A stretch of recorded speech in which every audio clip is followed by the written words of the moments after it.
예, 부활주일이 지나고 2주일이 지났습니다. 2주일 동안 어떻게 잘 지내셨죠? 아멘. 예. 저는 이렇게 부활주일이나 이렇게 절기가 지나고 나면서 생각을 하게 돼요. 야, 이 절기 예배 참 은혜 가운데 드렸는데 나는 정말 얼마나 변화된 모습으로 살아가나 그런 생각을 하게 됩니다. 이제 2주일이 지났는데 저는 우리 성도님들께서 나는 과연 어떤 모습으로 변화되어 가고 있는가, 나는 지금 어디에 서 있는가 함께 점검하는 시간을 좀 가지려고 합니다. 여러분, 우리가 세상 속에서 살아가는데 주변 사람들이 우리를 향해서, 이 하나님을 믿는 백성들을 향해서 뭐라고 우리를 부릅니까? 은혜교회 교인이야, 또는 하나님의 백성이래, 성도야, 뭐 여러 가지 크리스찬이야, 이렇게 얘기를 할 겁니다. 저는 많은 용어들이 있지만, 물론 교인도 참 중요하고 기독교인이라는 얘기도 있지만, 저는 성도라고 하는 말, 거룩한 하나님의 백성이라는 말, 그 말로 우리들이 이렇게 불림을 받았으면 좋겠다라는 생각을 하게 됩니다. 왜냐하면 여러분이나 저나 본질이 그거예요. 거룩한 하나님의 백성이고 성도입니다.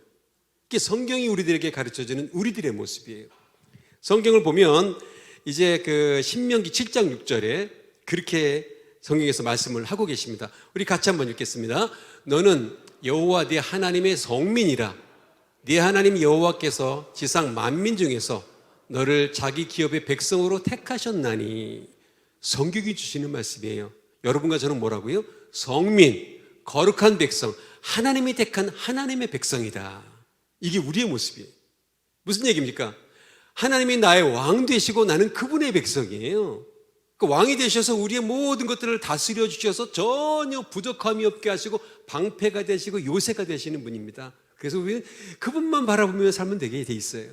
그게 하나님의 백성이다. 그렇게 우리를 가르치고 있습니다. 그런가 하면 로마서에 보면, 로마서 1장 7절에 보면 그렇게 얘기를 하고 있습니다. 같이 읽겠습니다. 로마에서 하나님의 사랑하심을 받고 성도로 부르심 받은 모든 자에게 하나님 우리 아버지와 주 예수 그리스도로부터 은혜와 평강이 있기를 원하노라. 바울이 인사입니다. 로마에 있는 하나님의 자녀들에게 편지를 쓰면서, 로마서는 바울의 신학적인 사상이 철저하게 다 녹아있는 게 로마서예요. 바울의 기본적인 출발점입니다. 여러분들을 대할 때 바울은 뭐라 그러냐면 하나님으로부터 사랑을 받고 성도로 부르심을 받은 모임, 존재들이다. 여러분과 저는 뭐예요? 거룩하게 부르심 받은 성도입니다. 성도는요, 세인트, 영어로 거룩한 무리라고 하는 뜻이에요. 여러분과 저는 성도예요. 하나님의 자녀입니다.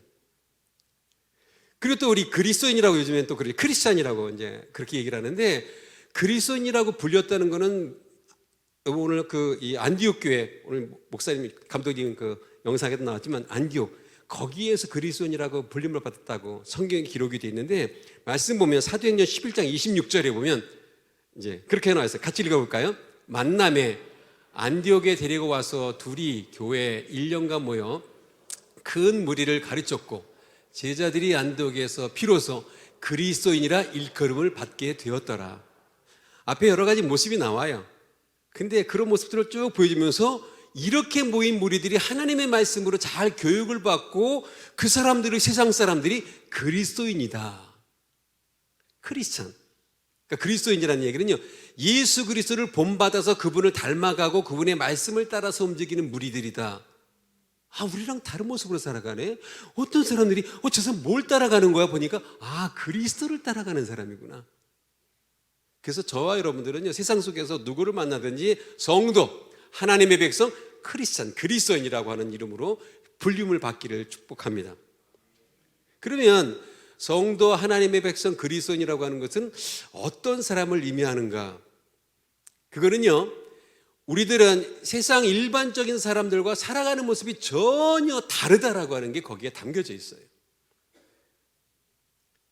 그리스도인, 예수 그리스도를 따라가는 사람, 성도, 거룩한 무리, 하나님의 백성, 거룩한 하나님의 백성.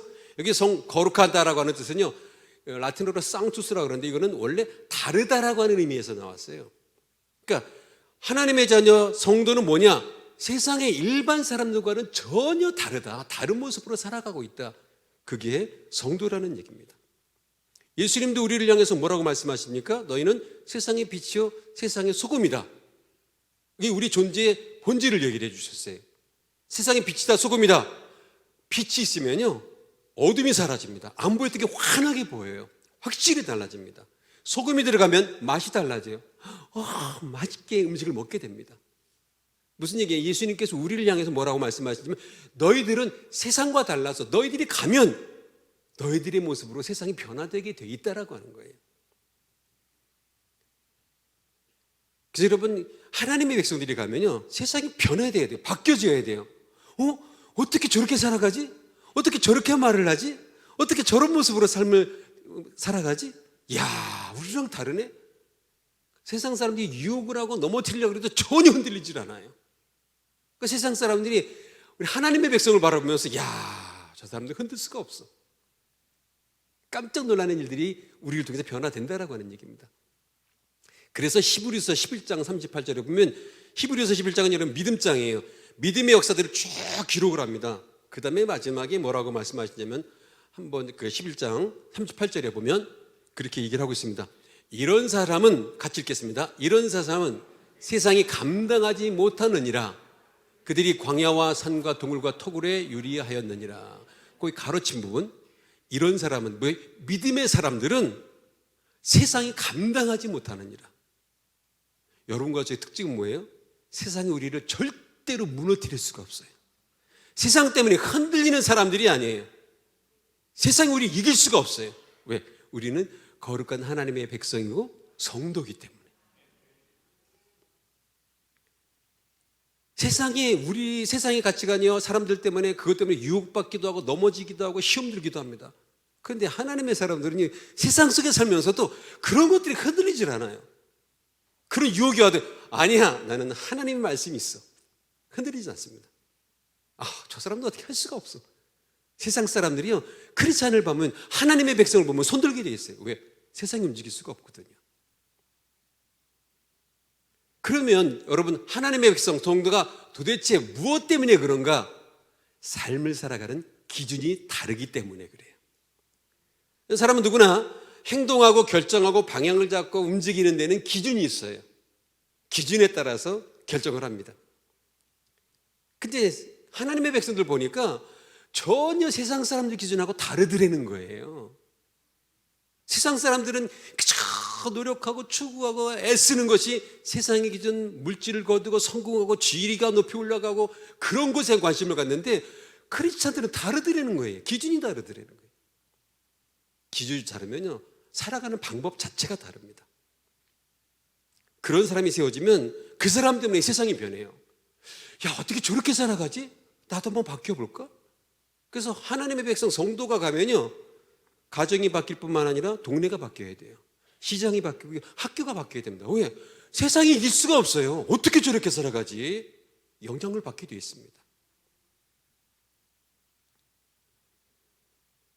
그래서 여러분 우리가 보면 기준에 따라서 모든 것을 결정하고 인생을 결정하게 되어 있거든요. 하나님의 백성은 기준이 달라야 돼요.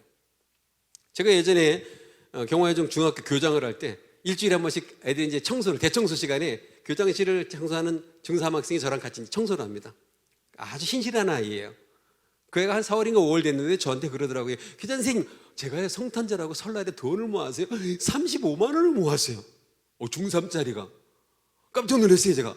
우와, 야, 너 좋겠다. 물어보고 싶었어요. 뭐 하려고? 저는 이제 뭐 책을 사든지 그럴 줄 알았더니 걔가 그래요. 뭐라냐면, 선생님, 제가 좋아하는 가수가 있는데 그 가수 콘서트가 있다는 거예요. 콘서트 티켓 하려면 인터넷을 기다렸다는 재빠르게 해야 자고 겨우 티켓을 얻는다는 거예요. 제가요 그 티켓을 이번에 샀어요. 티켓팅을 했어요. 와, 35만 원 들었대요. 몽땅 다 썼어요. 제가 깜짝 놀랐어요. 아니 중학교 3학년짜리가 자기가 좋아하는 가수가 공연한다고 거기에 밤새도록 그래서 티켓팅을 해서 35만 원을 그냥 몇 달 동안 먹으면 다 투자를 해버렸어요. 근데 저는 그 아이를 보면서 제 자신의 모습을 돌아봤습니다. 부끄럽더라고요. 그 아이는 자기가 좋아하는 그 가수의 연예인 공연하는 거 하나 때문에 35만 원을 아깝지 않게 투자를 하는데 나는 정말 나를 사랑하고 내가 사랑하는 주님을 위해서 그렇게 헌신하고 투자를 하는가? 부끄럽더라고요. 여러분 요즘 아이들은요, 여러분과 저는 기준이 어떤 기준이냐면, 저는 60이 넘었기 때문에 연세들이 있으신 분들은 뭘 생각하지? 가족을 먼저 생각해요. 아유, 우리 애 줘야지. 가족을 생각해서 절약합니다. 공동체를 생각해. 우리 교회 교인들이 이렇게 하면 불편하겠지. 내가 좀 참아야지. 요즘 MZ세대라고 그러죠. 10대, 20대들은 안 그래요. 가장 중요한 기준이 뭐냐면 자기예요, 나. 얘도 그런 거예요. 그러니까 35만 원 엄마 아빠 생각 안 합니다. 내가 좋은 것 투자합니다, 그냥. 요즘 아이들은 모든 기준이 자기예요. 내가 좋으면 오케이. 그러니까 엄마 아빠가 뭐라 그래도 내가 싫으면 무조건 아니에요. 엄마가 아빠가 하지 말라 그래도 내가 좋으면 그냥 합니다. 부모님이 핸드폰 갖고 싸우잖아요. 내가 좋은데 왜 말리냐 이거예요. 내가 좋은 건 무조건 해야 되는 거예요. 기준이 세워지면요, 그냥 그 기준대로 살아갑니다. 여러분과 저는 어떤 기준이에요? 하나님의 백성으로 기준이 분명하게 세워져야 됩니다.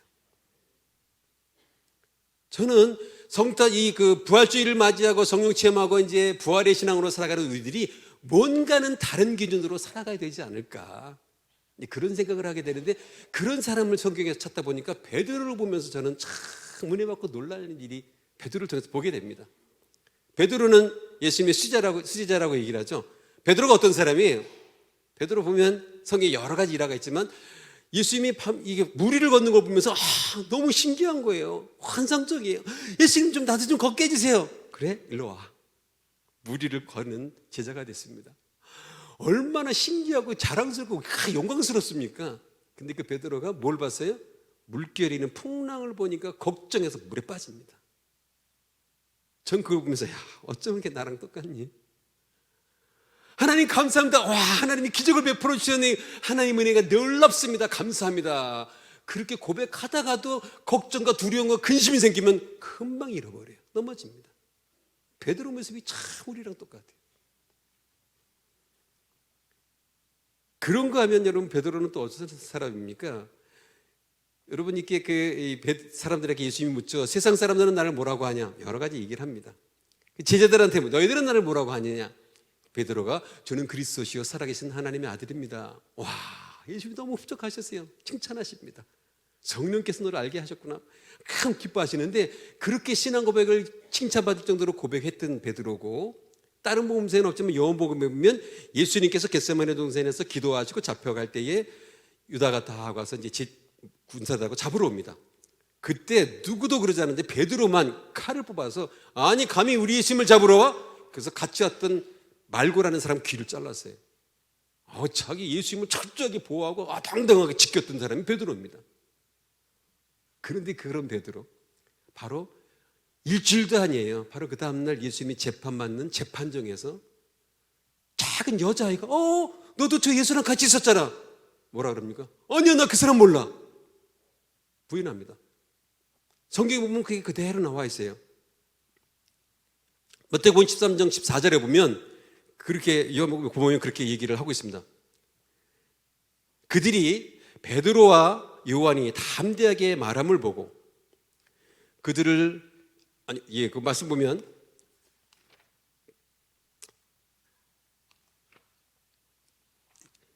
베드로복음 26장 말씀을 이제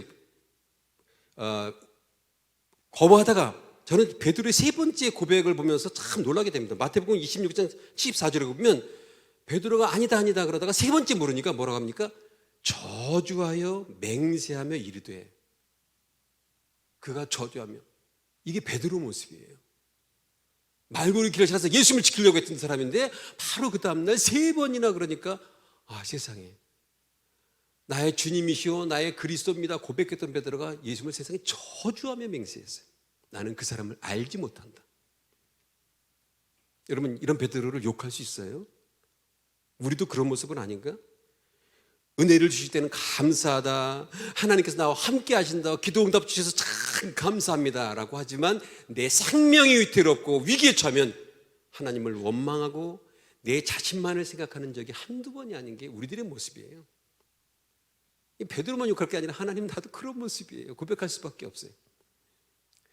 이렇게 연약했던 베드로가요, 세상에 깜짝 놀랄 변화가 오늘 사도행전 2장에 나오는 겁니다.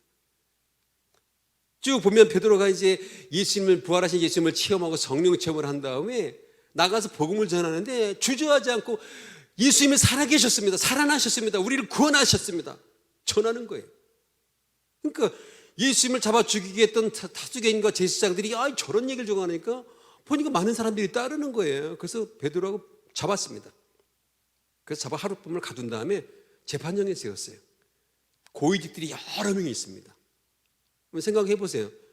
쪽은 시녀 하나가 너 예수랑 같이 있었지 그래도 들어가던 베드로인데, 막강한 권력을 가지고 있는 사람들이 자기 생명을 좌지우지할 수 있는 사람들이 있는데 그 앞에서 너희가 도대체 누구의 이름과 누구의 권세로 이렇게 이런 일을 행하느냐?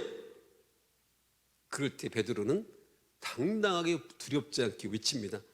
사상 12절에 보니까 뭐라고 말씀하십니까? 다른 이로서는 구원을 받을 수 없나니 천하 사람 중에 구원을 받을 만한 다른 이름을 우리에게 주신 일이 없음이라. 자기 생명이 들어온 순간에도요, 천하의 어떤 이름으로도 예수님 외에는 구원받을 이름을 주신 적이 없다. 죽을 수 있어요. 생명이 되고 박해받는 끔찍한 상황에 처할 수 있습니다. 그런데도 주저하지 않고 전합니다. 그래서요, 재판하던 사람들이 깜짝 놀랐어요. 13절 14절 볼까요? 거기 보면 그렇게 얘기를 합니다. 그들이 베드로와 요한이 담대하게 말함을 보고, 보세요, 그들을 본래 학문이 없는 범인으로 알았다가, 배움이 없어요. 보통 사람하고 똑같았어요. 너무 연약한 존재예요. 그런데 아니 저렇게 어떻게 당당하게 얘기하지? 너무 이상하게 생각했어요. 근데 보니까 가만히 보니까 맞아 예수와 함께 있던 그 베드로 맞아, 확인까지 했어요. 그 자기가 감당이 안 되는 거예요. 그래서 뭐라 그러냐? 너 나가서는 절대 이제 그 말 전하지 마. 그렇게 얘기하고 풀어주는 게 오늘 본문에 나와 있습니다. 이렇게 여러분, 부활하신 주님을 만나고 성령의 역사를 체험하고 완전하게 변화된 새 기준으로 세워진 이 베드로, 저는 소망하기는 저 여러분들이 부활주일이 지났어요. 그런데 그 부활하신 주님 그 예배를 드리고 나서 우리의 삶의 모습이 이 베드로처럼 완전히 변화된 모습으로 세상 가운데 세워지고 우리를 통해서 세상이 변화되는 역사가 있어지기를 주님의 이름으로 축복합니다. 그러면 이 부활의 주님 만나고 성령을 임재함을 체험한 베드로, 이 거룩한 하나님의 백성, 그들의 기준이 도대체 뭔가? 간단하게 요약해서 두 가지로 말씀드리면, 첫째로는요, 모든 사랑이, 모든 것이 하나님의 사랑이 내 삶의 기본이라는 고백이 우리 속에서 솟아나야 됩니다. 내가 주일을 예배 나오는 거, 봉사하는 거, 헌신하는 거, 모든 것이요, 근데 내가 기독교인이니까, 교회를 다니니까가 아니라 하나님을 향한 뜨거운 사랑, 나를 향한 하나님의 사랑에 감격하며 하나님을 향한 뜨거운 사랑에서 시작이 돼야 된다라고 하는 것이, 그게 흔들리면 넘어집니다. 요한복음에 의하면 부활하신 주님께서 이제 나타나시는데, 복음서마다 조금 다릅니다. 요한복음에는 세 번째 나타나셨을 때 디베랴 바다에 나타나셨어요. 그리고 제자들이 밤새도록 그물을 던졌는데 못 잡았을 때 깊은 곳에 던졌어요. 그리고 올라와서 제자들하고 조반을 먹습니다. 그때까지는 대화가 없었어요. 그런데 느닷없이 예수님께서 베드로에게 묻습니다. 요한복음 21장 15절에 보면, 한번 볼까요? 거기 보면 같이 읽겠습니다. 그들이 조반 먹은 후에 예수께서 시몬 베드로에게 이르시되, 요한의 아들 시몬아, 내가 이 사람들보다 나를 더 사랑하느냐 하시니, 이르되 주님 그러하나이다. 내가 주님을 사랑하는 줄 주님께서 아시나이되, 이르시되 내 어린 양을 먹이라 하시고. 제일 먼저 베드로에게 대화해서 묻는 말씀이, 네가 날 사랑하느냐? 예수님, 내가 예수님 사랑하는 줄 아시잖아요. 그래?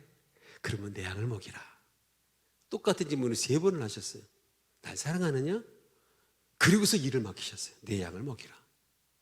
저는 이 말씀 보면서 주님께서 하나님의 백성 성도로 살아가는 우리에게 지금도 물으시는 것이 뭐냐면, 네가 진짜 나를 사랑하느냐?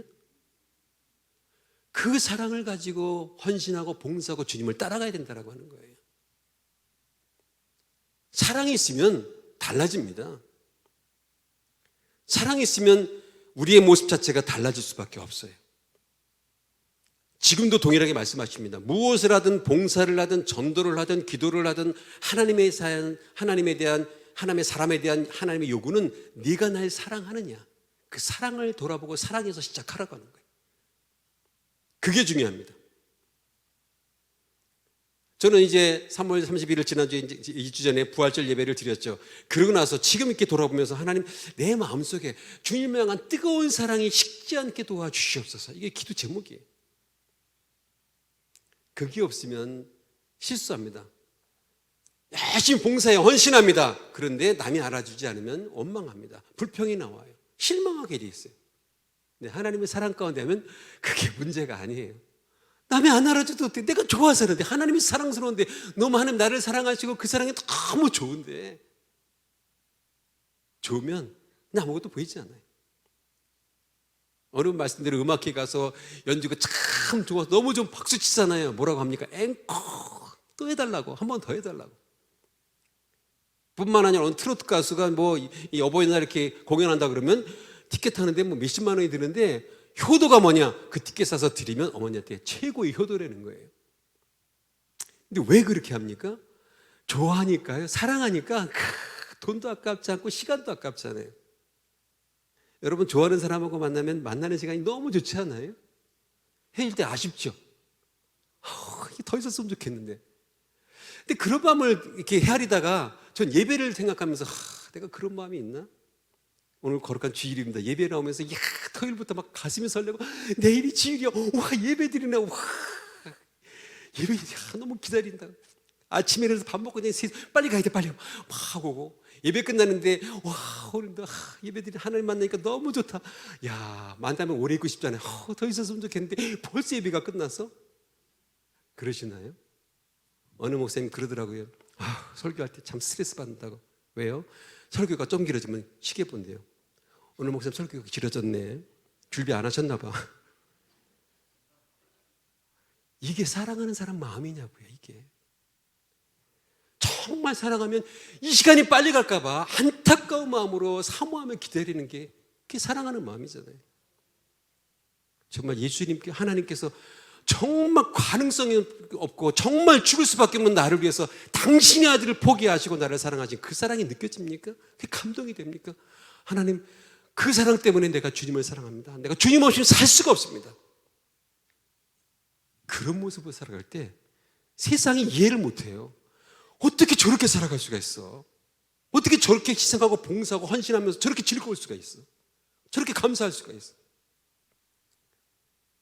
저는 이제 부활주의를 지나고 이제 살아가면서 내 스스로에게, 하나님, 내가 정말 주님을 내가 사랑하는지 내 자신을 돌아보게 하옵소서. 만약에 그것이 사라졌다면 주님, 내 마음 가운데 주님을 향한 뜨거운 사랑이 다시금 솟아나게 도와 주시옵소서. 기도하는 저 여러분들이 되길 바랍니다. 마지막으로 두 번째로는, 이제 부활의 주님 만나고 성령 체험한 다음에 우리 기준이 바뀌는데, 기준이요, 하나님 한 분만으로 만족하는 거예요. 오늘 찬양팀 집 찬양하는데 그 찬양이더라고요. 세상을 보며, 그 찬양 마지막에 한 분만으로 만족하겠네. 하나님 한 분만으로 만족하겠네. 그 찬양을 보면서 저 자신을 스스로 돌아봅니다. 내가 다른 거 다 잃어버려도, 다 사라져도 하나님 한 분 때문에 내가 만족하고 기뻐하며 감사하며 살 수 있을까? 그럴 수 있기를 바랍니다. 제가 예전에 학교에 있을 때 좀 가슴 아팠던 일은, 어떤 아이가 입학을 했는데 전교 1등으로 들어왔어요. 근데 그 아이가 동아리를 하는데 예배를 섬기는 그 아이에 한 거예요. 생활기록 보니까 부모님이 아주 교회 다니는 권사님이 신앙이 좋은 분들이에요. 그래서 너무 신앙이 좋네. 기독교학에 고등학교 올라와서 대학 입시를 앞두고 세상에 예배를 위해서 섬기고 헌신한다 그러는, 너무 감사했어요. 착실하고 아주 열심히 하는데, 어느 날 한 5월쯤 됐는데 저한테 그래요. 목사님, 저 동아리 바꾸고 싶어요. 엄마가 바꾸래요. 왜? 그랬더니 과학 동아리로 바꾸라 그랬대요. 아니 왜? 그랬더니 기독교 동아리를 가지고는 대학 갈 때 도움이 안 된다는 거예요. 그래서 바꿔라. 제가 너무 충격받았어요. 결국에는 바꿨습니다. 그러고 나서 그 아이 서울대 갔어요. 저는 그 아이도 그렇고 그 부모님도 그렇고 생각을 하면서, 이게 우리 모습이에요. 하나님 한 분만 있으면 난 다른 거 없어도 좋습니다. 하나님 한 분만으로 만족합니다. 그런데 아니더라고요. 얘 대학이 더 중요한 거예요. 예배가 중요한 게 아니에요. 나도 모르게 그렇게 살아가고 있더라고요. 내가 가면서 세상이 변화될 수 있습니까? 내가 있는 곳에 하나님의 역사가 나타날 수 있어요? 안 되는 거죠. 크리스찬들을 향해서 안티크리스찬이라고 크리스찬이라고 그러잖아요. 막 욕하잖아요. 흉보잖아요. 이유가 뭐예요? 야, 너 교회 다닌다고 하나님 믿는다고? 나랑 똑같네. 다른 게 없어요. 정말 하나님 한 분만으로 내가 만족하는가? 오늘 본문 4장 18절부터 20절에 보면 오늘 베드로에게 하는 얘기가 나옵니다. 이 절에 저 사람들 다 보고서 얘기를 합니다. 그 다음 마지막 거예요.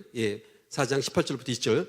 그들을 불러 경고하여, 같이 읽겠습니다. 그들을 불러 경고하여 도무지 예수의 이름으로 말하지도 말고 가르치지도 말라 하니 베드로와 요한이 대답하여 이르되 하나님 앞에서 너희 말을 듣는 것이 하나님의 말씀을 듣는 것보다 옳은가 판단하라.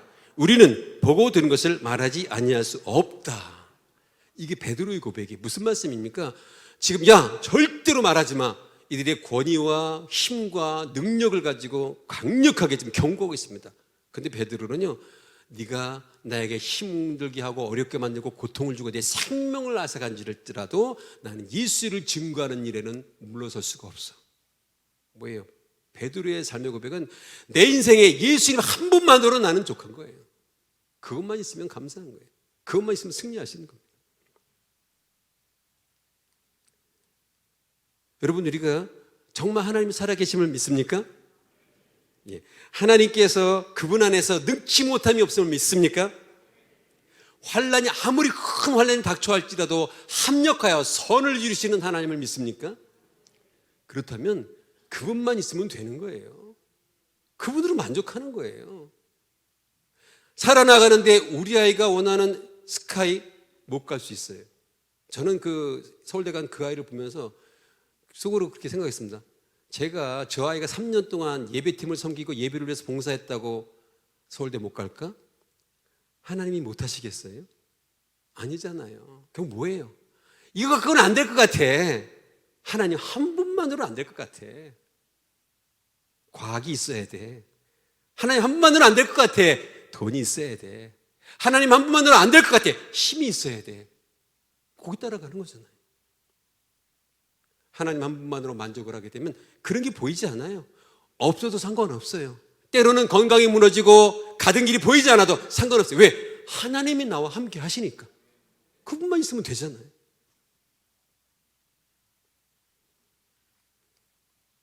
(100% 하나님 한 분만으로 만족하고 그것으로 살아갈 수 있기를 바랍니다. 저는 학부모님 만나면 그래서 그렇게 권면합니다. 여러분, 자녀들을 하나님께 사랑하심을 믿습니까?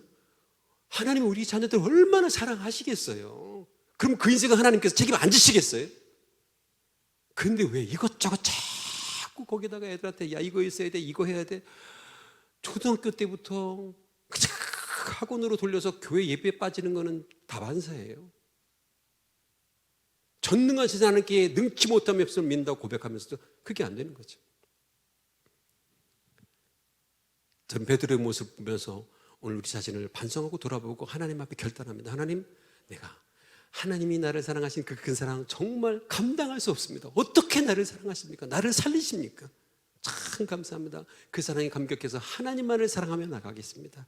아버지 하나님, 세상 것 바라보지 않겠습니다. 하나님 한 분만으로 만족하며 세상 가운데 살아감으로 거룩한 하나님의 백성으로 세상 가운데 우뚝 서서 이 세상을 변화시키는 하나님의 위대한 하나님의 백성들이 되게 나를 붙들어 주시옵소서. 기도하는 여러분들 되시길 바랍니다. 우리 함께 찬양하시겠습니다. 난 예수가 좋다고. 정말 하나님, 난 예수님만 좋습니다. 예수님만 있으면 됩니다. 하나님 감사합니다. 우리 같이 찬양하시겠습니다.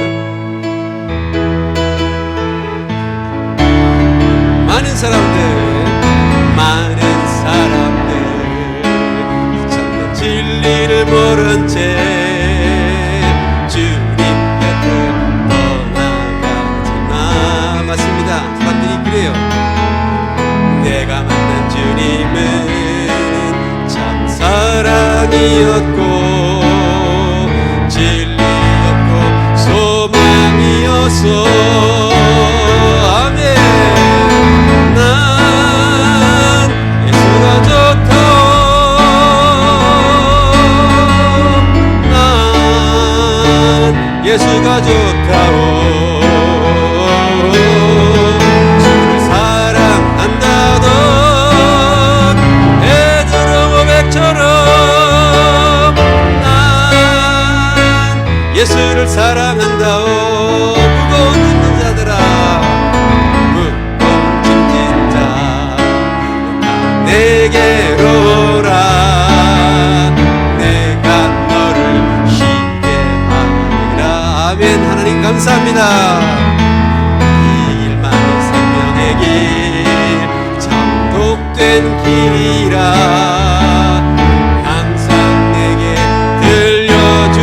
주셔서 감사합니다.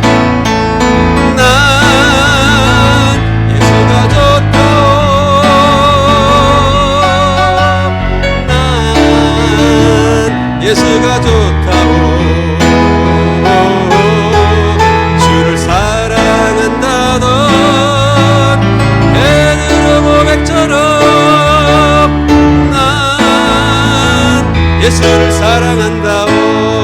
형제자매여, 형제자매여, 참된 행복을 찾거든 예수님을 만나보세요. 그 안에 행복이 있어요. 아멘.